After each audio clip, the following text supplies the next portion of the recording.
A'udhu billahi minasyaitanir rajim. Bismillahirrahmanirrahim. Alhamdulillah rabbil alamin. Assalamualaikum warahmatullahi wabarakatuh.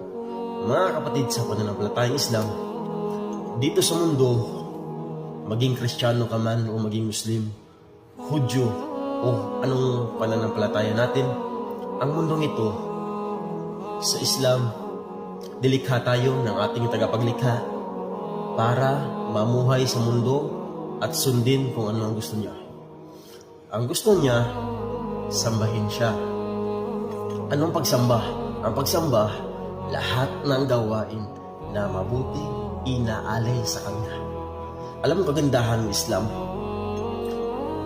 Makitungo ka lang ng mabuti. Pakikipag-usap ng mabuti, pagbibigay ng payo, kakain ka, sasabihin mo, Bismillah, pagsamba na yun. Iinom ka ng tubig, Bismillah, pagsamba na yun.